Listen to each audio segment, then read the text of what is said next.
Bonjour à tous. On sait que chaque dimanche, pour nous, les chrétiens évangéliques, des protestants, c'est la célébration de la résurrection de notre Seigneur Jésus-Christ. Mais nous sommes aujourd'hui précisément pour nous rappeler de ces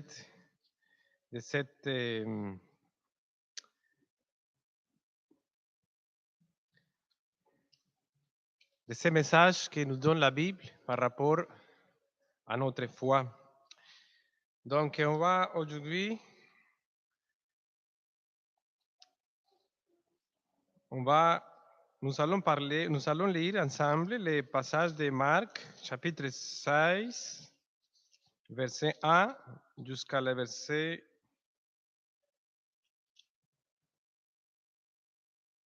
8. Marc 16, verset 1 jusqu'à 8. Lorsque le sabbat fut passé, Marie de Magdala, Marie de Magdala, Marie, mère de Jacques, et Salomé achetèrent des aromates afin d'aller embaumer Jésus.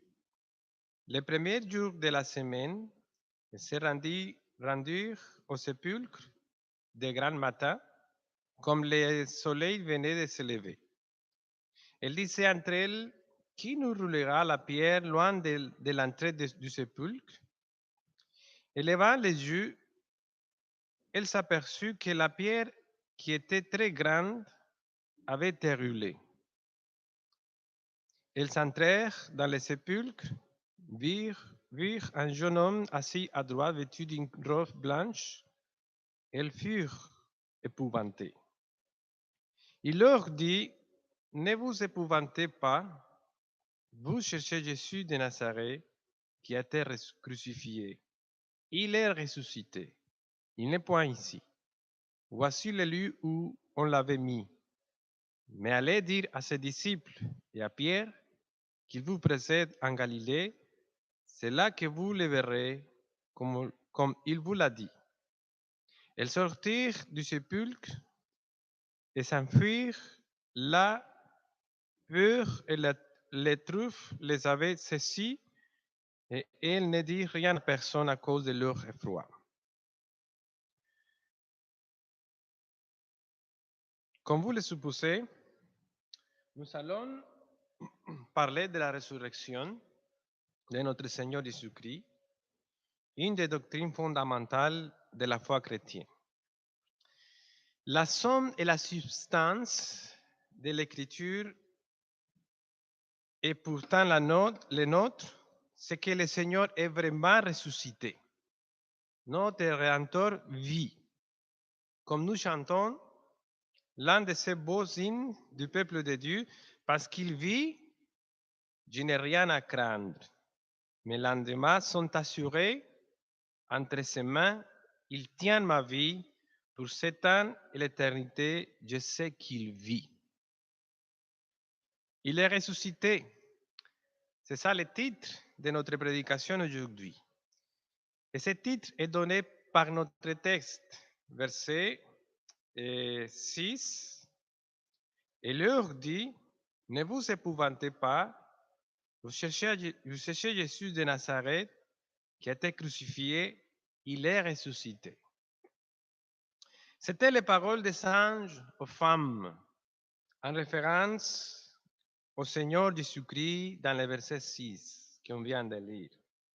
Il est ressuscité. Le Christ est mort sur la croix sanglante, mais il est revenu à la vie pour ne plus jamais mourir. Le thème de la résurrection est crucial. Il est essentiel pour la foi chrétienne. C'est très important. C'est un thème qui est présent dans toute la Bible, de la Genèse à l'Apocalypse. Nous retrouvons qu'il a été le sujet de beaucoup de prophéties dans l'Ancien Testament. Nous pourrions passer beaucoup de temps à regarder les textes de l'Ancien Testament qui annoncent que le Seigneur Jésus-Christ ressusciterait véritablement d'entre les morts. Par exemple, le premier verset dans nos feuilles, dans le psaume 16, verset 10, se référant à la résurrection du Christ, déclare: Car tu ne livreras pas mon âme au séjour des morts, tu ne permettras pas que ton bien-aimé voie la corruption. C'est David, en prophétisant de la résurrection du Seigneur Jésus-Christ. Donc, de cette manière, l'Écriture révèle la résurrection du Christ des siècles avant sa naissance. Nous nous souvenons par exemple de Job. Job, l'un des plus anciens patriarches de l'Ancien Testament, 2000 ans avant la venue de Jésus-Christ, il a déclaré dans le 12e verset: Mais je sais que mon Rédempteur est vivant et qu'il s'élèvera le dernier sur la terre. Quand ma peau sera détruite, il s'élèvera. Quand je n'aurai plus de chair, je verrai Dieu. Je le verrai et il me sera favorable. Mes yeux le verront et non ceux d'un autre. Vous voyez donc ici que Job avait de grands espoirs. Dieu a enseigné à Job à croire au Rédempteur vivant, attendre la résurrection des morts et la vie du monde à venir, et son âme est réconfortée par cette attente. Je sais que mon Rédempteur est vivant, dit Job. Job est sûr que le Rédempteur des pécheurs du jour de Satan et de la condamnation du péché est leur Rédempteur et attend le salut par lui. Nous voyons donc la résurrection, même dans l'Ancien Testament. La résurrection est très, très importante et c'est la raison pour laquelle la plus grande nouvelle du monde aux hommes vient de 3 endroits différents. Il y a 3 endroits différents qui nous annoncent de grandes nouvelles. Le premier, la crèche de Bethléem. Dieu le Fils, qui a créé l'univers, est devenu homme. Il est né et on l'a mis dans une crèche. Il est né, il s'est incarné, il est venu sur cette terre. Les anges ont dit aux bergers: Je vous annonce une bonne nouvelle qui sera pour tous les peuples le sujet d'une grande joie. Le deuxième endroit qui nous apporte une grande nouvelle qui dépasse notre compréhension, vient de la croix. Là-bas, sur la croix, Christ, Jésus, a prêché le salut au monde entier. Il disait, Père, sur la croix, il disait, Père, punis-moi à leur place.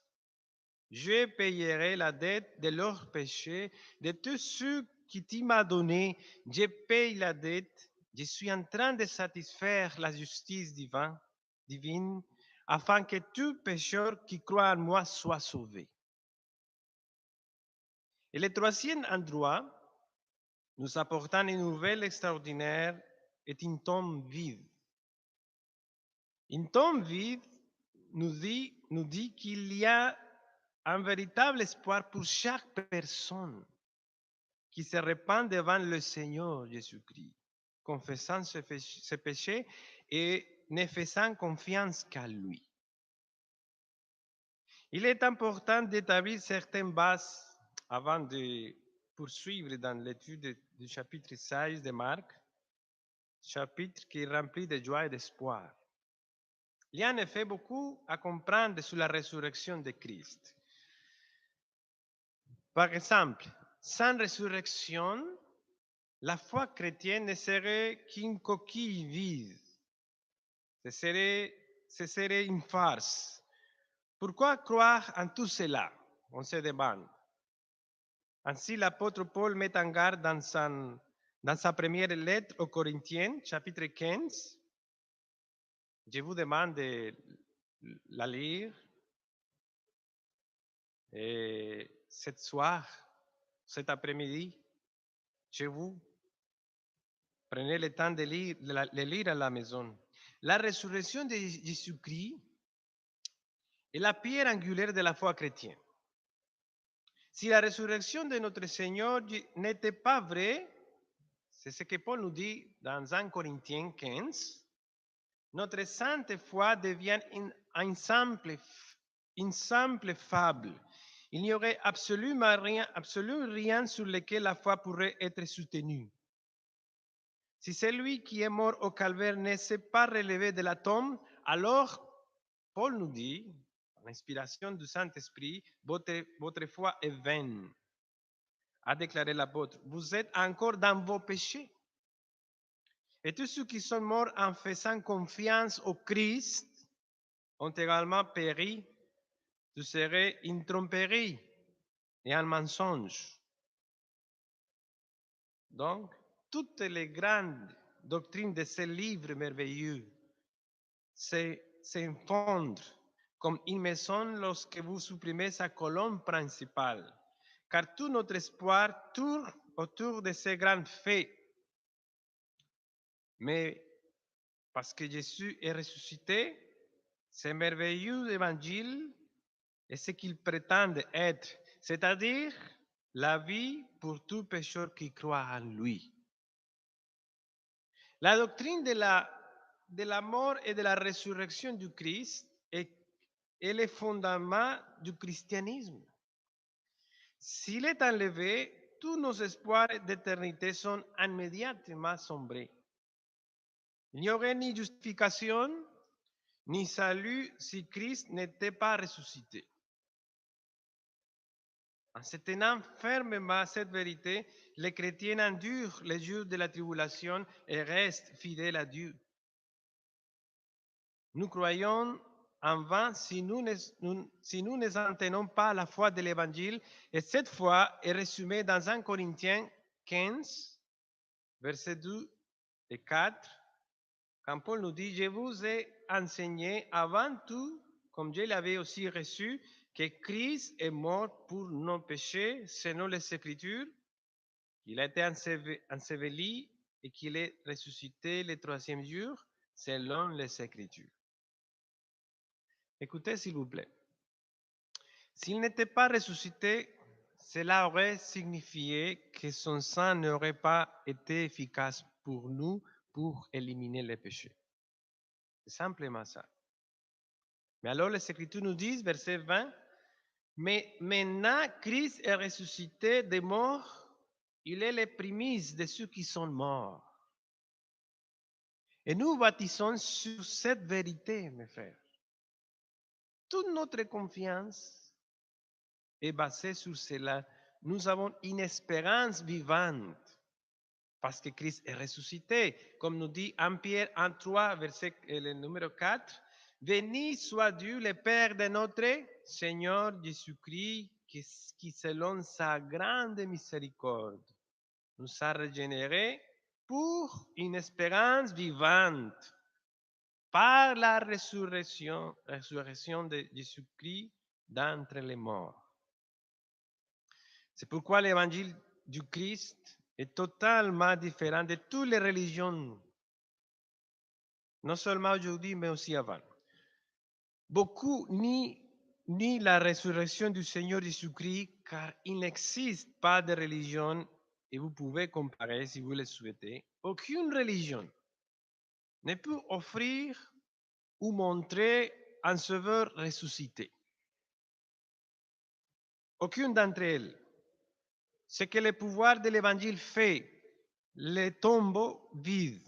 Nous croyons et confions à un sauveur vivant. C'est pourquoi si l'on faisait une étude sur la résurrection du Seigneur, Jésus-Christ, et que vous prenez par exemple le livre des Actes, vous allez vous rendre compte qu'il y a beaucoup de sermons et chaque sermon dans ce livre parle de la résurrection du Seigneur Jésus-Christ. C'est avec ces messages que les disciples, les apôtres, ont voulu verser le monde. Et pourquoi? Parce que Christ n'est plus dans la tombe, mais il est ressuscité des morts. Et c'est ce qui rend la foi chrétienne si unique. L'Église de Christ croit, les chrétiens croient en la résurrection du Seigneur Jésus-Christ. C'est ça notre espoir, c'est ça notre espérance, c'est ça notre fondement. Pour simplifier, personne ne sera sauvé sans croire à la résurrection du Seigneur Jésus-Christ. Romains 10, 9 et 11 nous dit, si tu confesses de ta bouche le Seigneur Jésus, si tu crois dans ton cœur que Dieu l'a ressuscité des morts, tu seras sauvé. Quiconque croit en lui ne sera point confus. Revenons à Marc 16. Marc, c'est le récit le plus simple de la résurrection sans trop de détails. Ici, on nous dit qu'il est apparu d'abord aux hommes, d'abord pas aux hommes, mais aux femmes. Elles ont été les premiers témoins de la résurrection, verset 1. Lorsque le sabbat fut passé, Marie de Magdala, Marie, mère de Jacques, et Salomé achetèrent des aromates afin d'aller embaumer Jésus. Donc, nous retrouvons dans ces passages divers personnages. Nous avons des femmes, nous avons un ange, bien sûr ici dans Marc et dans Matthieu, par les autres évangiles, Luc et Jean. Nous savons qu'il y en avait deux anges, et ce n'est pas un écart, comme le pensent certains critiques, mais Marc et Matthieu, nous croyons qu'il concentre son attention sur celui qui a parlé. C'est ça la différence, rien de plus. Il y avait un message à donner, alors il a fait un ange spécifique, et c'est pourquoi le focus est sur lui, c'est dans Matthieu et dans Marc. Nous avons les gardes qui étaient là, bien que Marc ne les mentionne pas, ainsi que le Seigneur et plus tard les 11 disciples. Ce sont les personnages que nous pouvons trouver ici dans ce passage ou dans les passages concernant la résurrection du Seigneur Jésus-Christ. La première chose que nous avons ici, la première chose que nous remarquons à propos de la résurrection de Christ se trouve au verset 1 et 2, où il nous est dit, on va le lire encore, lorsque le sabbat fut passé, Marie de Magdala, Marie, mère de Jacques et Salomé achetèrent des aromates afin d'aller embaumer Jésus. Les premiers jours de la semaine, elles se rendirent au sépulcre. De grand matin, comme le soleil venait de se lever.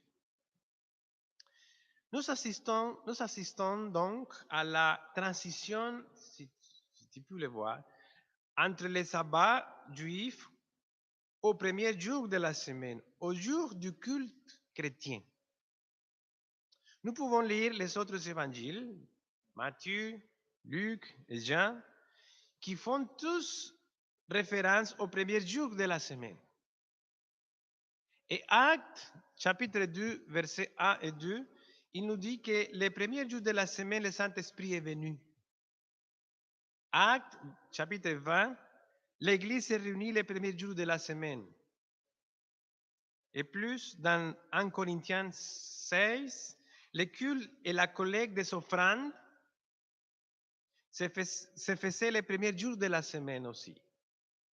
Et le livre de l'Apocalypse, vous savez qu'il a été révélé en fait le jour du Seigneur. Je mentionne tout cela parce que nous pouvons voir la transition du sabbat juif au premier jour de la semaine qui est le dimanche. Les martyrs Ignacio, qui vécut de l'an 30 à 107 après Jésus-Christ, il était le troisième ministre de l'église d'Antioche et probablement un étudiant de Jean, l'apôtre Jean. a écrit que chaque ami du Christ observe les jours du Seigneur, les jours de la résurrection, comme une fête, qui est le jour principal et le roi de tous les jours de la semaine. Des fois, il y a des chrétiens qui me disent, tous les jours de la semaine appartiennent au Seigneur. Et c'est vrai, tous les jours, toute notre vie, tout appartient à notre Seigneur. Mais il y a un jour qui appartient spécialement à notre Seigneur, et c'est le premier jour de la semaine, c'est le jour de la résurrection, c'est le jour que nous célébrons aujourd'hui, que Christ est ressuscité des morts pour notre justification.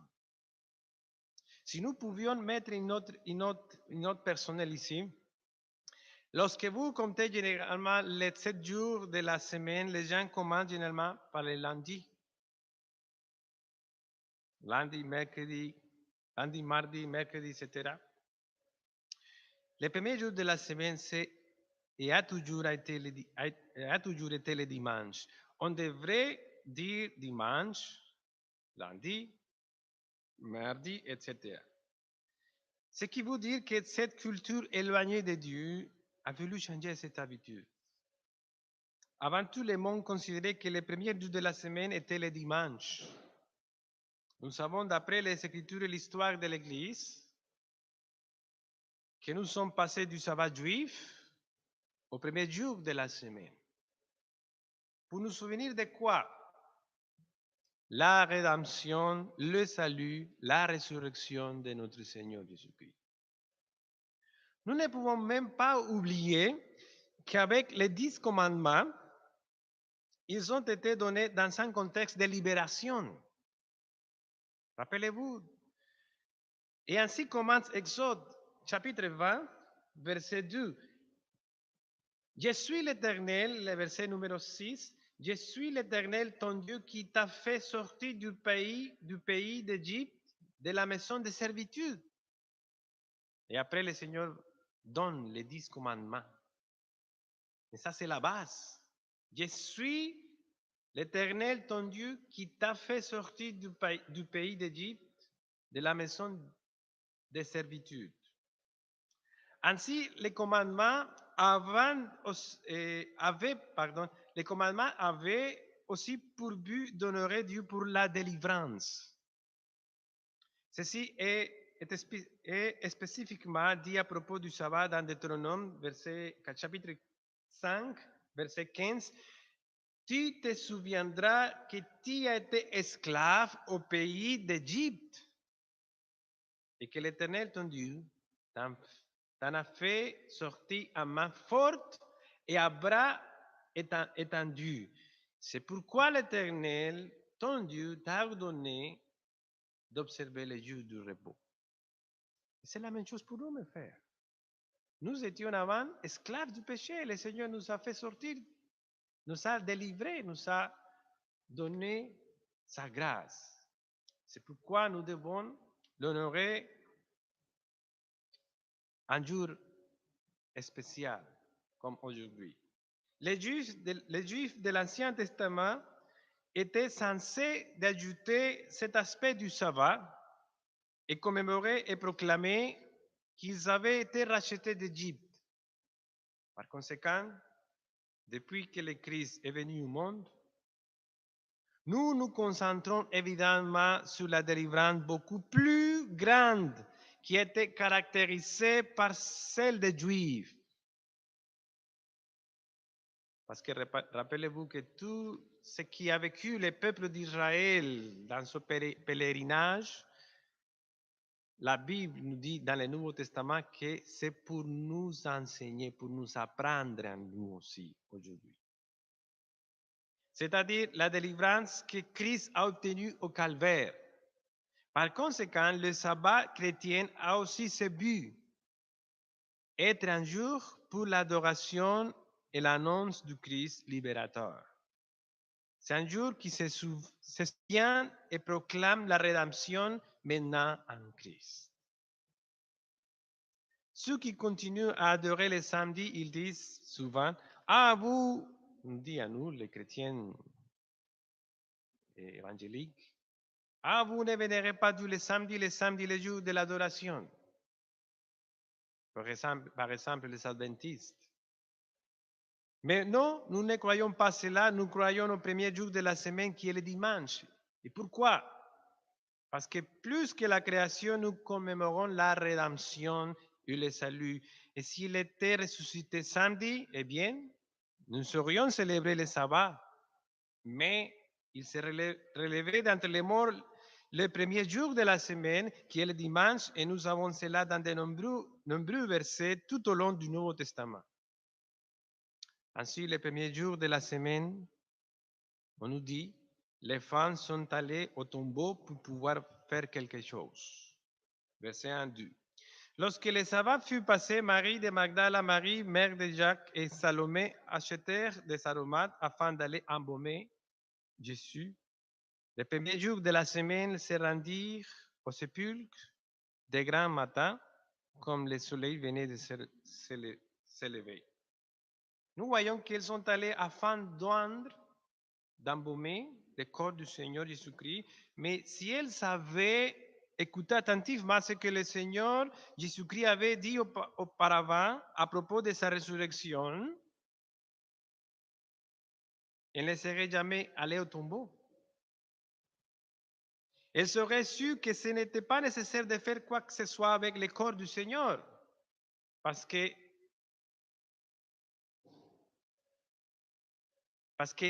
il est allé, il va ressusciter. Donc, parce qu'il a annoncé qu'il ressusciterait. Mais bon, ne les blâmons pas à ces femmes, car je suis sûr que beaucoup d'entre nous auraient fait de même que cette femme. On nous dit qu'elle s'était inquiétée aussi, versets 3 et 4. Elle disait entre elles, qui nous roulera la pierre loin de l'entrée du sépulcre? Élevant les yeux, elle s'aperçut que la pierre, qui était très grande, avait été roulée. Qui va faire rouler la pierre pour nous? Mais quand elles sont venues, l'ange avait déjà fait le travail. La lourde pierre avait déjà été enlevée. Mais vous devez savoir que la grande pierre a été enlevée non pas pour que Christ puisse sortir, mais pour que les femmes puissent entrer et les disciples aussi pour voir que la tombe était vide. Verset 5. Elles entrèrent dans le sépulcre, virent un jeune homme assis à droite vêtu d'une robe blanche, et elles furent épouvantées. Et il leur dit, verset 6, il dit aux femmes, ne vous épouvantez pas, vous cherchez Jésus de Nazareth qui a été crucifié. Il est ressuscité, il n'est point ici. Voici le lieu où on l'avait mis. Quelle merveilleuse nouvelle, non? Ainsi, la mort du Christ fut couronnée de succès. La croix assura notre salut et celui-ci fut scellé par sa résurrection. Dans Romains chapitre 4, nous apprenons dans le verset 25 que notre justification est due au fait que Christ est ressuscité des morts. Paul nous dit, Jésus notre Seigneur, lequel a été livré pour nos offenses, est ressuscité pour notre justification. Alors, Christ est sorti du tombeau pour notre justification. Notez qu'il y a 4 grandes vérités sur la personne du Christ qui nous sont données dans ce texte, qui résument toute son œuvre de grâce. Et je voudrais le souligner avant de parler des résultats et des applications de la mort de Christ. Tout est mentionné ici dans le verset 6, des grandes vérités concernant la personne du Christ. Quatre grandes vérités résumant toute l'œuvre de grâce du Seigneur Jésus-Christ. La première, au verset 6, dans le fond, tous sont dans le verset 6. Quel est son nom qui décrit le mieux son caractère et son office? Vous pouvez le voir. Quel est son nom quel est son nom qui décrit le mieux son caractère et son office? Il leur dit, ne vous épouvantez pas, vous cherchez Jésus de Nazareth. Jésus, c'est son nom. Son nom le plus doux est Jésus. Son nom d'humiliation est Jésus. Comme l'ange a dit à José, dans Matthieu 1, verset 21, en parlant de Marie, elle enfantera un fils et tu lui donneras le nom de Jésus, c'est lui qui sauvera son peuple de ses péchés. Nous sommes pardonnés par amour pour son nom. 1 Jean chapitre 2, verset 12, Jean écrit, je vous écris, petits enfants, parce que vos péchés vous sont pardonnés à cause de son nom. Donc, son nom est Jésus, et le nom de Jésus signifie Dieu est le Sauveur, Dieu sauve. C'est ce qui est contenu dans la signification de son nom. Seul son nom est une instruction et un enseignement complet. Et nous pouvons apprendre beaucoup de son nom. La deuxième vérité, non seulement il a un nom qui décrit son caractère et son office. Son office, c'est quoi? Être sauveur. Mais il a aussi une fonction. Il a été crucifié, verset 6. L'ange dit, ne vous épouvantez pas, vous cherchez Jésus de Nazareth qui a été quoi? Crucifié. C'était son but en venant mourir comme sacrifice pour le péché des malfaiteurs comme nous, comme chacun de nous. Il a été fait malédiction pour nous parce que Galates, chapitre 3, verset 13, nous dit, Christ nous a rachetés de la malédiction de la loi, étant devenu malédiction pour nous, car il est écrit, maudit est quiconque est pendu au bois.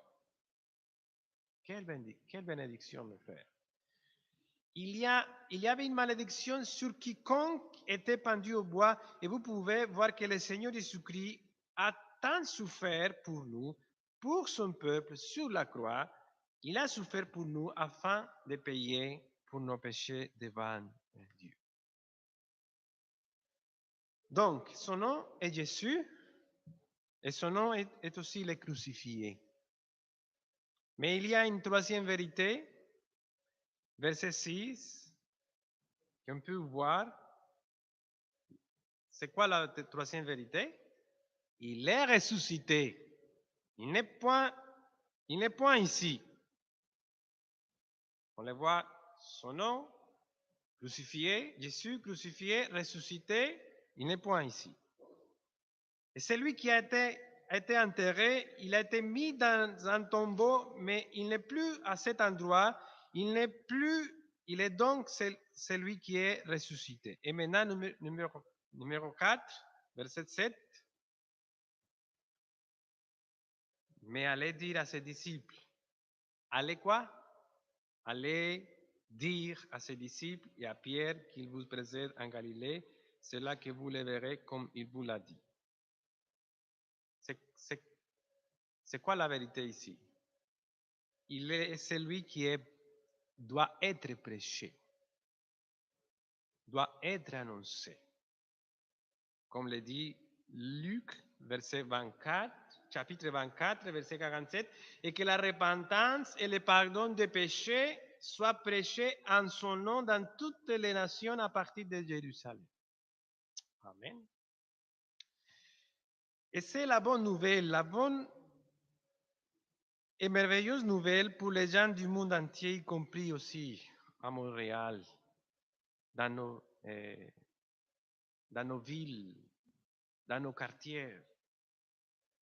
Ce sont donc quatre aspects, quatre grandes vérités de l'Évangile qui couvrent et résument ce que nous devons savoir sur le Christ. Son nom, Jésus, son but, être crucifié pour des pécheurs, sa résurrection et enfin la proclamation de ce merveilleux message aux autres.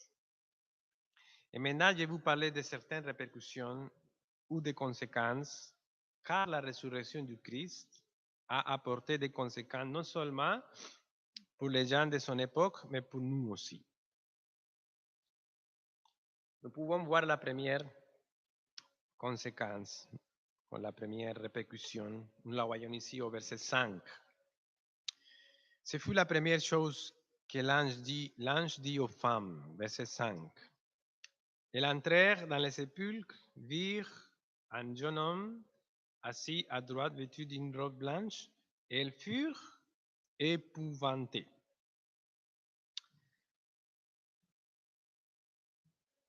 En Matthieu, on nous dit que les soldats tremblaient de peur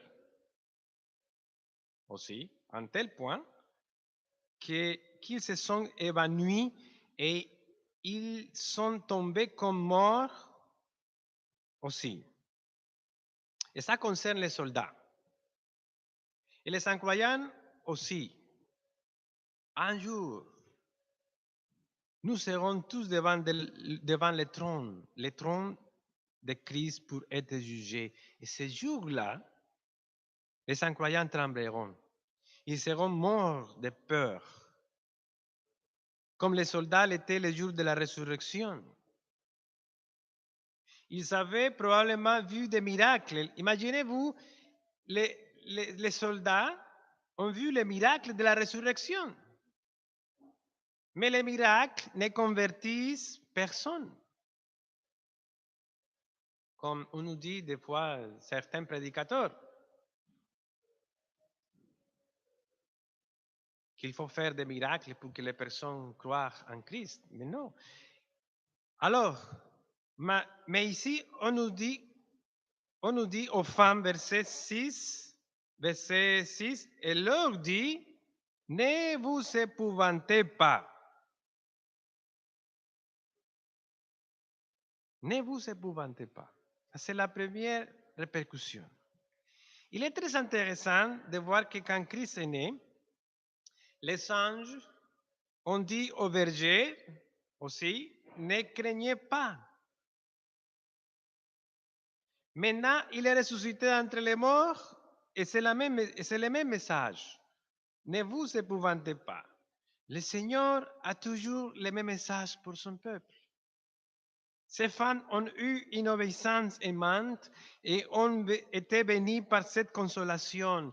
Ils cherchaient Jésus, même si le monde l'avait crucifié,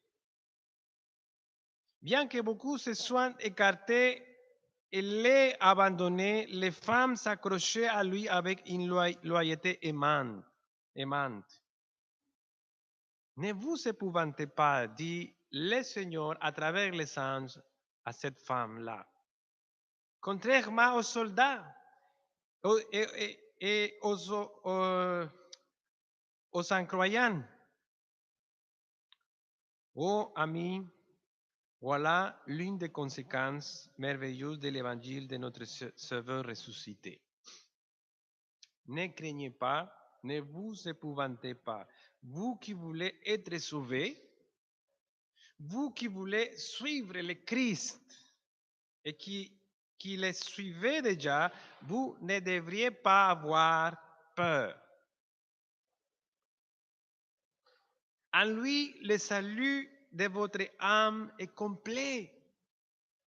Si vous venez à lui sincèrement, avec foi et repentance, et avec la ferme intention de le suivre de tout votre cœur, il sera votre sauveur.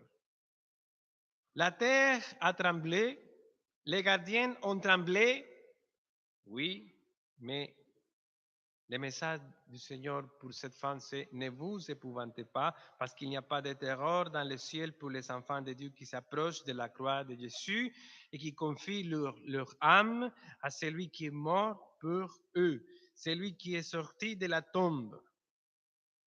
C'est cela la consolation glorieuse de l'évangile de Dieu.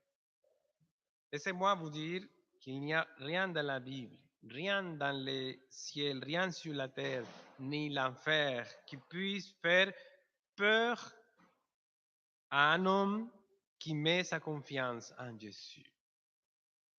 Car comme nous le dit Romains 8,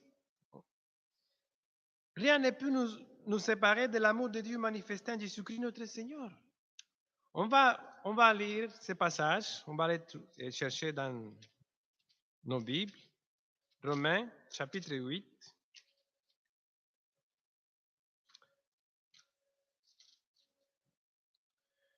Verset 33, on va lire ensemble jusqu'à le verset 39. Romains 8, 33 jusqu'à 39. Qui accusera les élus de Dieu? C'est Dieu qui justifie. Qui les condamnera? Condamnera? Christ est mort. Bien plus, il est ressuscité. Il était à la droite de Dieu et il intercède pour nous. Qui nous séparera de l'amour de Christ? Sera-ce la tribulation ou l'angoisse ou la persécution ou la faim ou la nudité ou les périls ou l'épée? Selon qui est écrit, c'est à cause de toi qu'on nous met à mort tous les jours, qu'on nous regarde comme des brebis destinées à la boucherie. Mais dans toutes ces choses, nous sommes plus que vainqueurs par celui qui nous a aimés, car j'ai l'assurance qu'il ni la mort, ni la vie, ni les anges, ni les dominations, ni les choses présentes, ni les choses à venir, ni les puissances, ni la hauteur, ni la profondeur, ni aucune autre créature ne pourra nous séparer de l'amour de Dieu manifesté en Jésus-Christ, notre Seigneur. Amen. Ne vous épouvantez pas, c'est que les messages du Seigneur, à travers l'ange, à cette femme-là et pour nous aussi, nous ne devons pas craindre le passé, notre passé, car il a été pardonné par notre Seigneur Jésus-Christ. Nous ne devons pas craindre le présent ni l'avenir, car ils sont également assurés par le pouvoir du Christ vivant. Il nous dit, parce que je vis, vous vivrez aussi. Avez-vous peur de vos péchés? Si vous avez confiance en Christ, tous vos péchés ont été effacés. Car le Christ, ressuscité, a le pouvoir de tous les effacer. Quelle est ta peur? Si on nous dit, ne vous épouvantez pas, pourquoi aurez-vous peur? Pourquoi défaillis-tu encore? Douter, craindre et trembler maintenant que Jésus est ressuscité? C'est quelque chose d'incohérent chez les croyants. Jésus peut vous aider dans toutes vos tentations.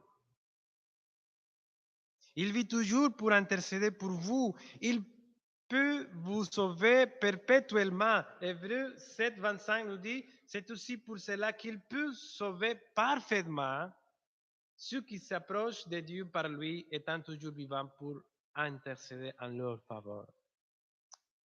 La résurrection de Christ est un grand encouragement pour les croyants. Comme je l'ai mentionné à une autre occasion, un exemple du réformateur Martin Luther, qui était un grand chrétien et un grand prédicateur et théologien de la Réforme il y a plusieurs années, un jour Martin Luther a un jour senti le découragement. Il était tellement découragé qu'il était sur le point de tout lâcher, de tout abandonner. Un jour, quand il se leva et alla prendre son petit déjeuner, il vit que sa femme était vêtue de noir. Il la regarda et dit, qui est mort? Pourquoi tu es vêtu de noir? Et la femme lui dit, le Christ est mort. Et Martin Luther la regarda et dit, le Christ n'est pas mort, mais il vit à jamais. Et la femme dit doucement, eh bien, Martin, de la manière dont vous vous êtes comporté avec un tel découragement, j'étais sûr que Christ était mort. Ces petites leçons ont changé sa vie pour toujours. C'est une leçon pour nous aussi, mes frères. Le Christ est vivant, pourquoi vous êtes-vous découragés? Pourquoi le monde pense que les chrétiens sont des personnes tristes? Bien sûr, nous sommes sérieux, nous ne prenons pas la vie avec frivolité. Nous ne prenons pas la vie à la légère, mais au sérieux. C'est vrai. Mais nous avons une grande joie, comme le dit l'Écriture. La joie du Seigneur est ma force. Pourquoi? Parce que nous avons un sauveur vivant, un sauveur ressuscité. Puis l'ange ajoute, verset 6, il n'est point ici, dans le verset 6. Et nous devons nous rappeler le fait que notre Seigneur n'est pas resté dans la tombe, mais qu'il est ressuscité. Il est allé là où il peut mieux protéger nos intérêts. Il nous prépare une place. Et pendant ce temps, son absence est bien compensée par la présence de son propre esprit, du Saint-Esprit. Peut-être cette vérité que le Christ n'est pas ici, mais qu'il est monté au ciel, nous fait parfois frémir, mais en même temps, cela nous envoie un message que nous non plus, nous ne sommes pas de ce monde. Il n'est point ici et nous ne devons pas aussi mettre nos cœurs ici sur terre. Quand ces paroles ont été proclamées par les anges, il n'est point ici, il voulait dire qu'il n'était pas dans la tombe. Il était là, quelque part sur la terre, mais maintenant, il n'est plus du tout ici. Vous et moi, à cause de la générosité du Seigneur, nous avons quelques biens dans ce monde et voilà que Satan nous murmure très souvent. Ce sont vos jardins délicieux, c'est une noble demeure, profitez-en. Répondez-lui, il n'est point ici. Il n'est pas ici, il est ressuscité, par conséquent, je ne veux pas que mon cœur soit là où mon Seigneur n'est pas. L'apôtre dit, dans le passage numéro 14, Colossiens 3, 1, 3, si donc vous êtes ressuscité avec Christ, cherchez ce qui se trouve en haut où Christ est assis à la droite de Dieu. Concentrez-vous sur les choses d'en haut et non sur les choses de la terre, car vous êtes morts et votre vie est cachée avec Christ en Dieu. Bien-aimés frères, dans ce sens, le Christ n'est nulle part sur la terre physiquement, et notre cœur ne peut donc pas construire un nid ou quoi que ce soit sur cette terre. Il n'est pas ici, alors pourquoi serait-il ici? Donc, on doit réfléchir à cette chose aussi. Ensuite, ne vous épouvantez pas, car il n'est pas ici, il est ressuscité. Quelle consolation!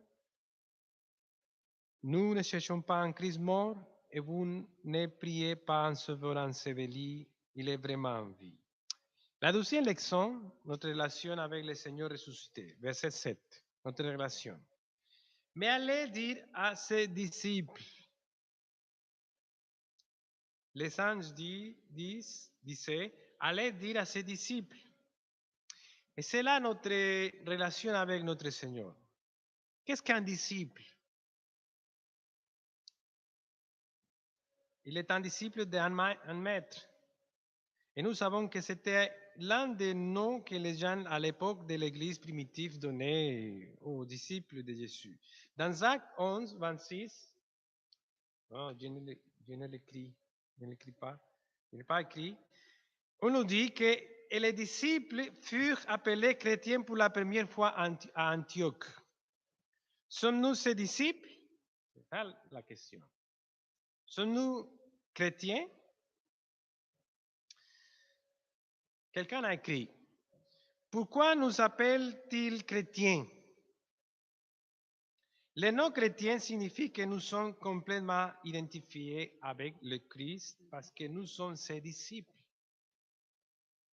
Mais pour de nombreux chrétiens, cette identification ne semble s'appliquer que pendant le culte du dimanche.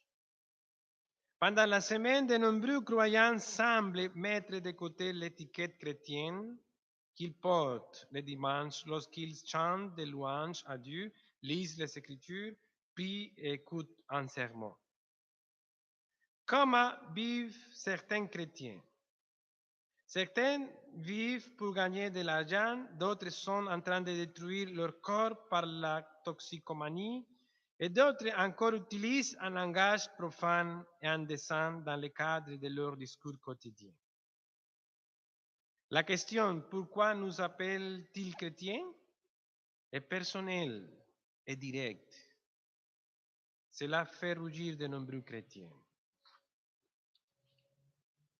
Sommes-nous des chrétiens, des disciples de Christ? Au XVIe siècle, le théologien allemand Zacharias Ursinus, qui était l'un des auteurs du catéchisme de Heidelberg, a posé la même question et a formulé la réponse suivante. Rappelez-vous la question. Pourquoi nous appellent-ils chrétiens? Et la réponse qui nous a donnée Zacharias, parce que par la foi, je suis membre du Christ et participant à son onction, afin que je puisse confesser son nom et m'offrir à lui un sacrifice vivant et agréable. Que je puisse dans cette vie combattre les péchés et Satan avec une conscience libre et bonne.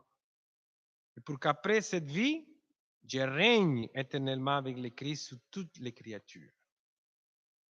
Bonne réponse. Disciple.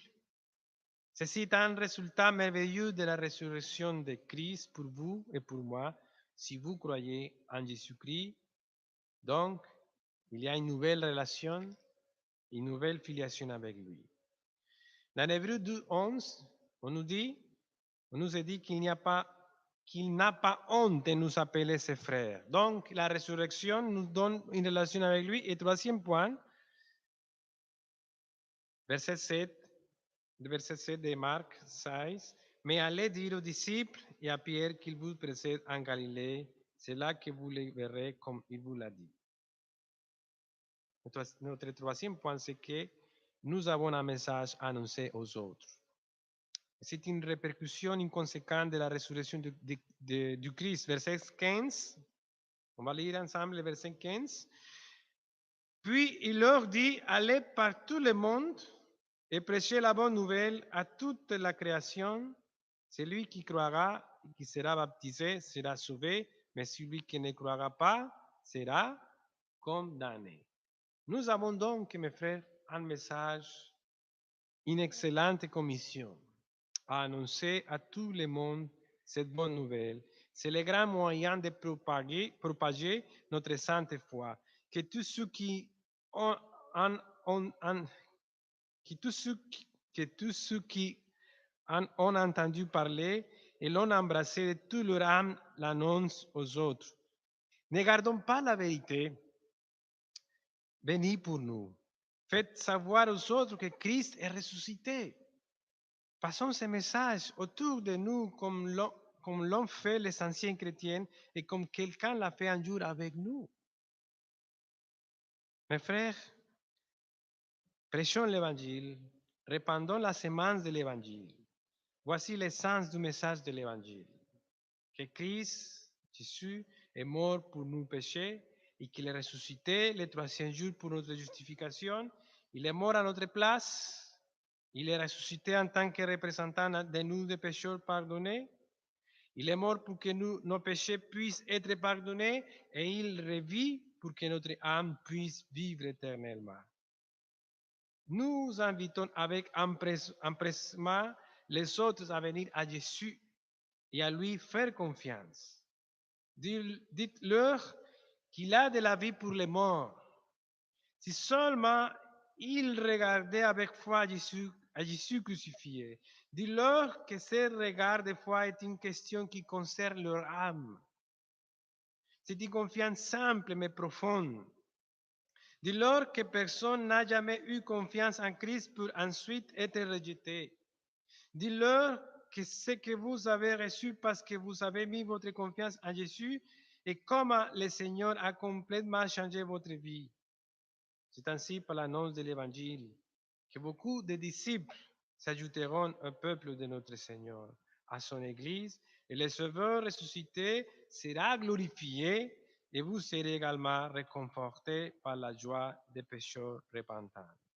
C'est pourquoi au verset 15 de ce chapitre, le Seigneur Jésus, après sa résurrection d'entre les morts, il leur dit, allez pour tout le monde et prêchez la bonne nouvelle à toute la création.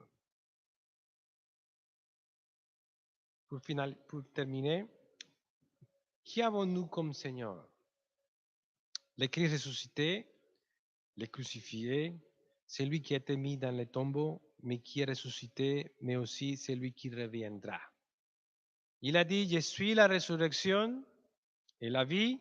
Celui qui croit en moi vivra quand même il serait mort.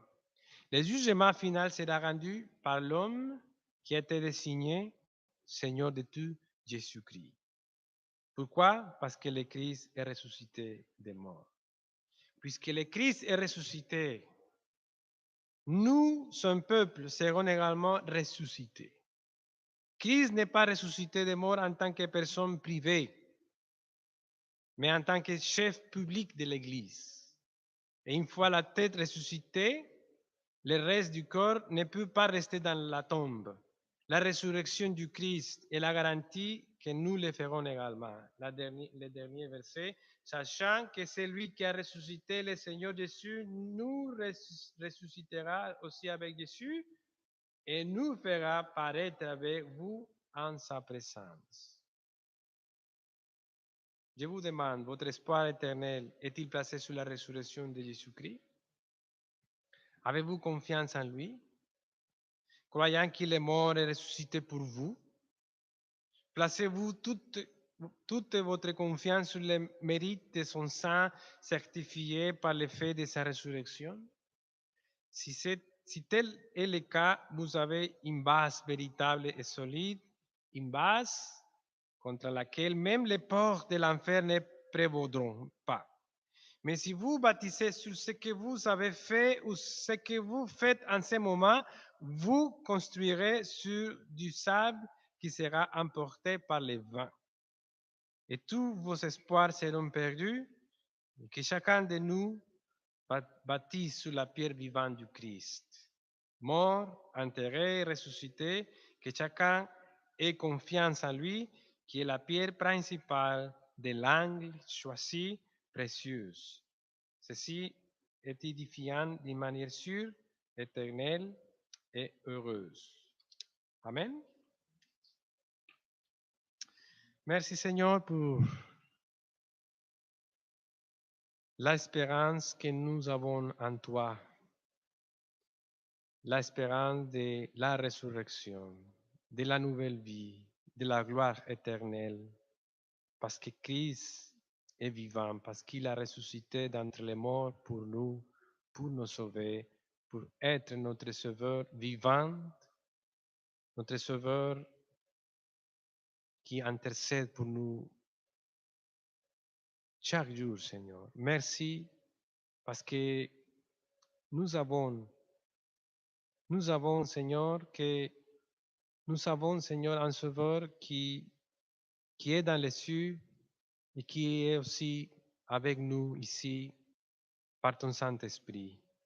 Merci, Seigneur, parce que tu nous rappelles que nous ne devons pas être